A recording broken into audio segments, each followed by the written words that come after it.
اس کا فیصلہ کل کریں گے. بھئی کیسے فیصلہ کریں گے کل؟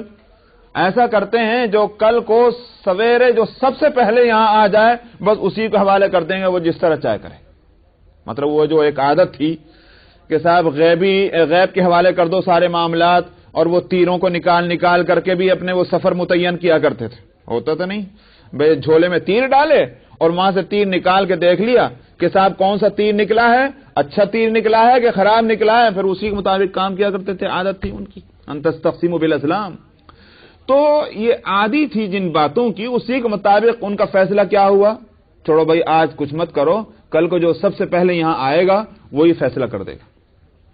کیا ہوا؟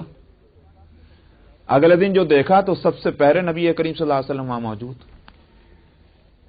سب نے دیکھا، دیکھ کر سبھی خوش ہو گئے، کہنے لگے ہاں بہت اچھا ہوا، بہت اچھا ہوا، امین آ گئے، صادق آ گئے، بھائی ہم سبھی اس بات پر راضی کہ یہ فیصلہ کر دیں.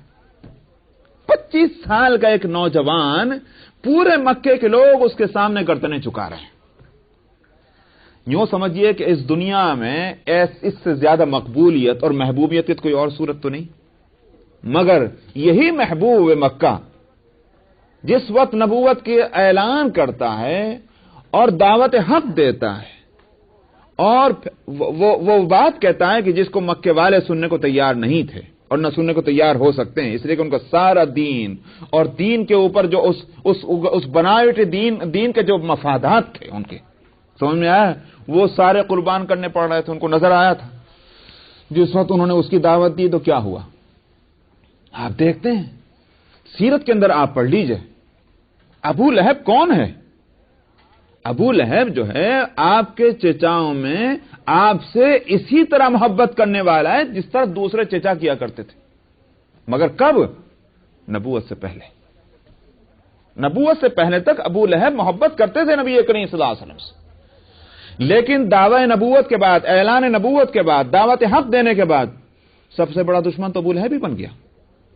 اور اس کی بیوی ام جمیل، اس کا تو یہ عالم تھا کہ اس نے وہ منہ سے الفاظ نکالے کہ جس کو نوٹس لیا گیا قرآن حکیم کے اندر، تبت یدا ابی لہب وتب ما اغنى عنه ماله وما كسب سيصلى نارا ذات لهب وامرأته حمالة الحطب.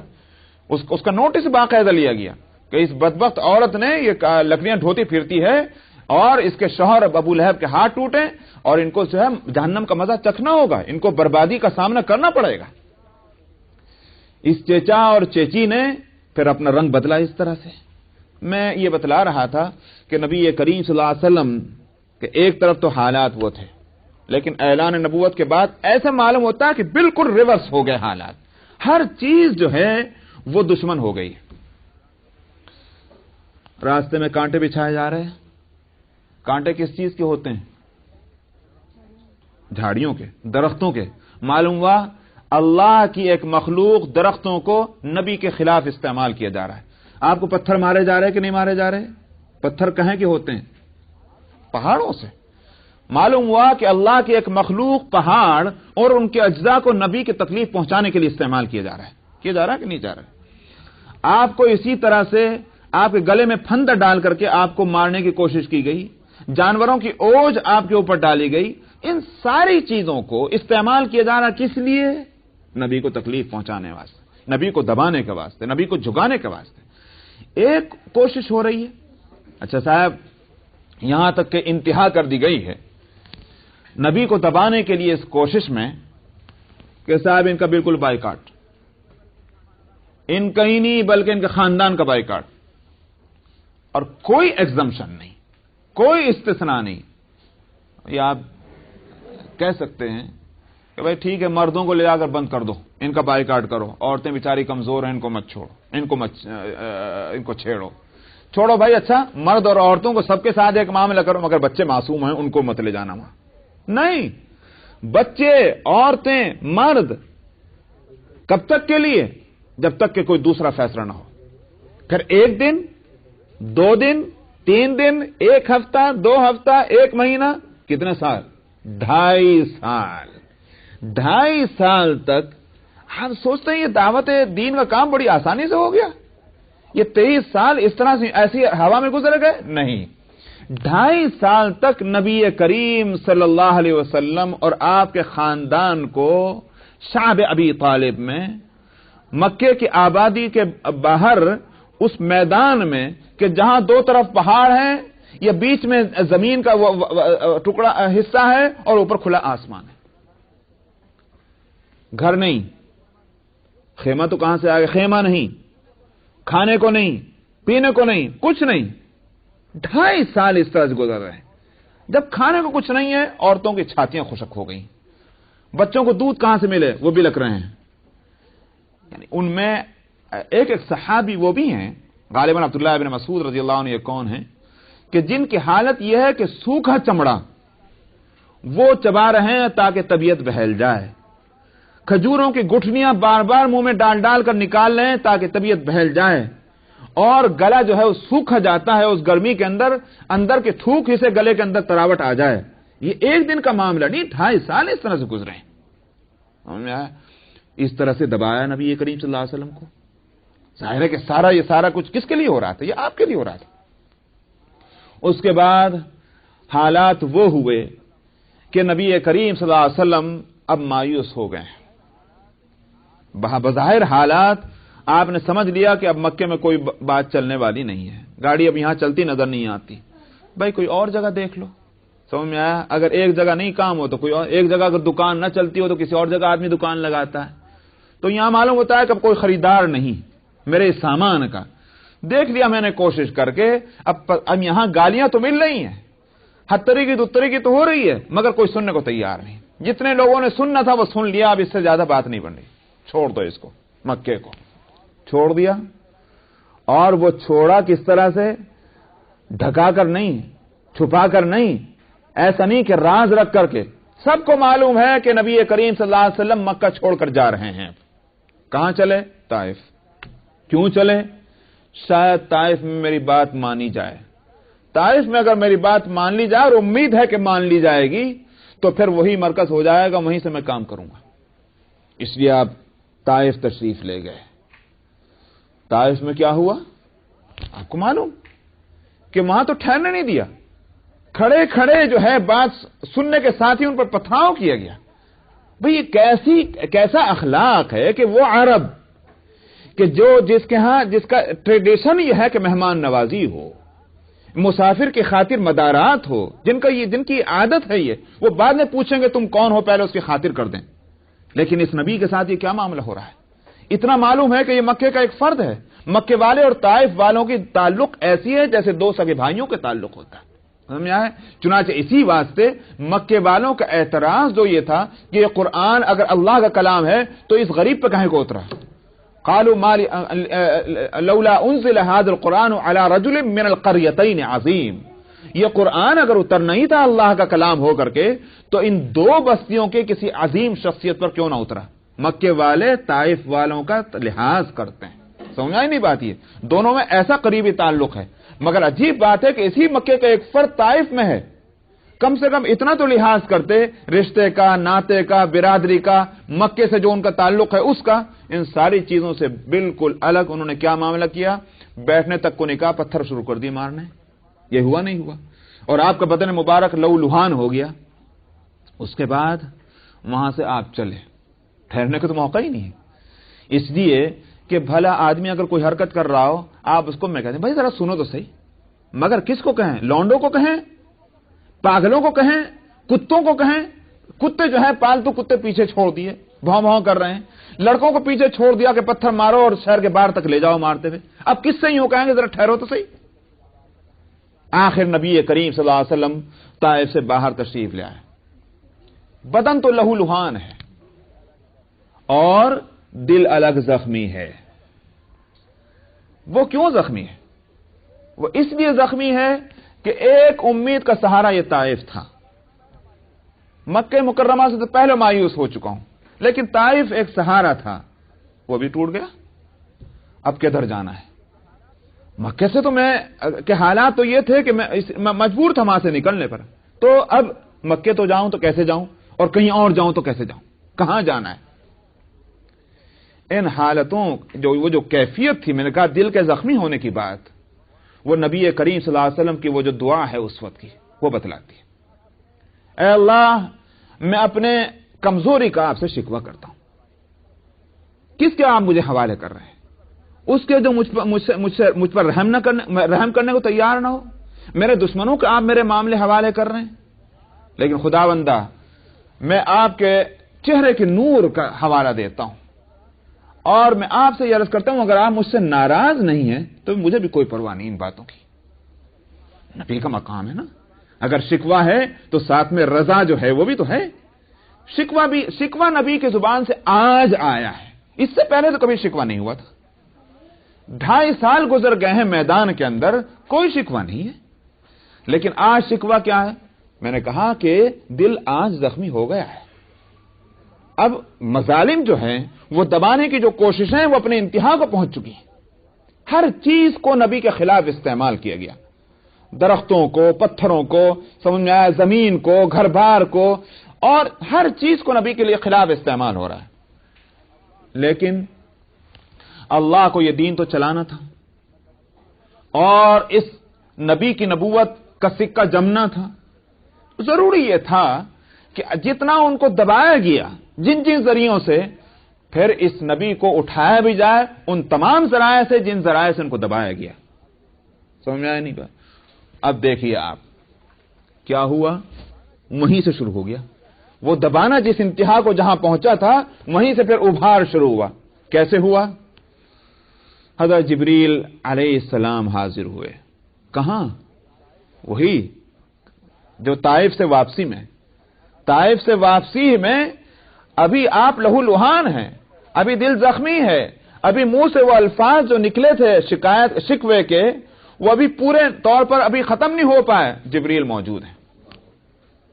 کیا؟ اے ملک الجبال حاضر ہے یا رسول اللہ، یعنی فرشتہ جو پہاڑوں کا فرشتہ ملک الجبال یہ موجود ہے یا رسول اللہ۔ کیوں؟ اس لیے آپ حکم دیجئے، کیا چاہتے ہیں؟ یہ آپ کے حکم کی تعمیل کے لیے آیا۔ دیکھا آپ نے، میں نے کہا تھا پتھروں کو نبی کو دبانے کے لیے استعمال کیا گیا تھا۔